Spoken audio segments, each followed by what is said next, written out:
Assalamualaikum teman-teman, bertemu lagi dengan Bu Yuan. Hari ini kita akan belajar tentang wawancara. Kita simak yuk penjelasannya.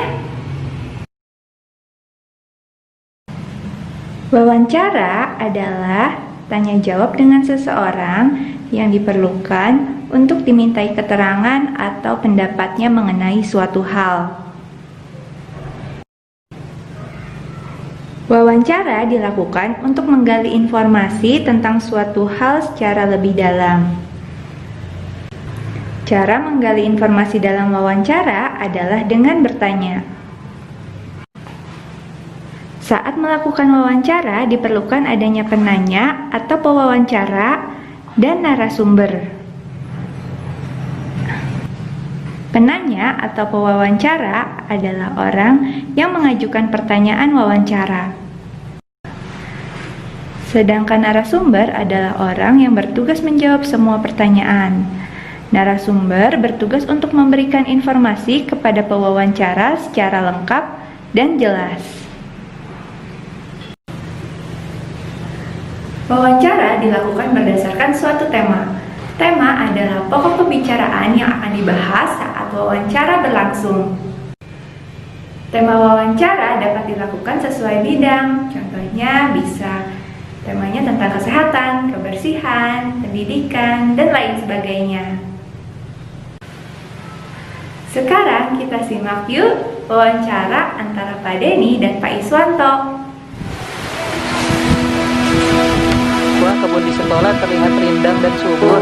Pak Denny jadi pengen tahu nih cara merawat tanaman. Assalamualaikum teman-teman. Hari ini hari Rabu tanggal 25 Agustus 2020 pukul 11. Hari ini Pak Denny ingin mencari tahu cara merawat tumbuhan dengan cara mewawancarai Pak Iswanto. Mau tahu caranya? Yuk ikut saya.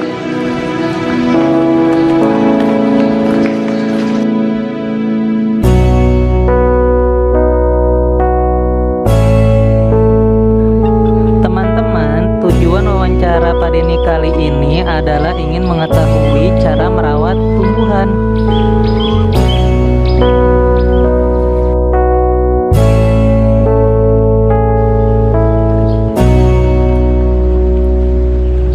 Assalamualaikum Pak Iswanto. Waalaikumsalam warahmatullahi wabarakatuh. Enggak Pak, silakan masuk dulu.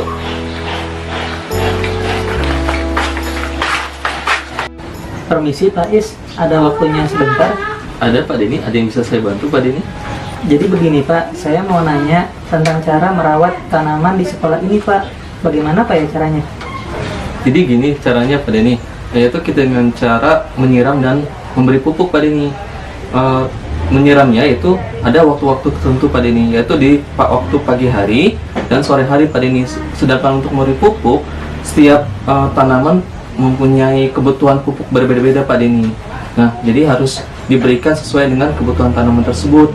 Nah, kenapa? Karena kalau tidak diberikan sesuai kebutuhan dan menyiramnya tidak sesuai waktu yang tadi sudah disampaikan, maka akan membuat tanaman tersebut layu dan mati Pak Denny. Oh begitu. Apakah ada cara lain untuk merawat tanaman Pak? Oke, gitu ya Pak Denny. Ada Pak Denny. Kalau untuk cara merawat tanaman yang lain itu ada, yaitu dengan cara kita menjaga kebersihan lingkungan di sekolah, kemudian lingkungan yang ada tanamannya, gitu kan. Karena kalau misalnya banyak rumput liar, itu akan mengganggu pertumbuhan tanaman tersebut Pak Denny, gitu. Insya Allah akan tumbuh dengan baik kalau misalnya tanaman itu dijaga lingkungannya. Oh begitu Pak ya. Kalau di sekolah ini sendiri ada berapa jenis tanaman Pak ya? Untuk di sekolah alam sendiri ada lebih dari 10 jenis tanaman Pak. Ada tanaman buah, ada tanaman sayuran maupun tanaman hias Pak Denny. Banyak juga Pak ya. Kalau keadaan tanaman di kebun sekolah sendiri bagaimana Pak ya? Ya, alhamdulillah. Kalau untuk tanaman sekolah sendiri, kita bisa lihat sendiri tanaman di sekolahnya cukup tumbuh subur ya, karena dirawat dengan baik oleh teman-teman kebun dan teman-teman guru di sekolah alam. Oh begitu Pak. Apakah boleh kita merawat tanaman-tanaman di kebun ini Pak? Oh tentu sangat boleh Pak Denny. Karena merawat itu tidak hanya tanggung jawab tukang kebun, tapi tanggung jawab kita semua, kita bersama Pak Denny, baik guru maupun murid-murid Pak Denny. Itu Pak Denny. Oh begitu Pak Iswanto, terima kasih banyak ya Pak Iswanto atas waktunya dan informasinya. Sama-sama Pak Denny, semoga informasi bermanfaat ya. Nah, teman-teman, bagaimana wawancara Pak Denny dan Pak Iswanto? Tugas teman-teman hari ini adalah menjawab pertanyaan yang ada di home challenge kalian berdasarkan penjelasan dari Bu Yuan tadi dan dari cuplikan wawancara yang sudah kalian simak tadi. Teman-teman semangat ya mengerjakan home challenge-nya. Mohon maaf bila ada salah kata. Wassalamualaikum warahmatullahi wabarakatuh.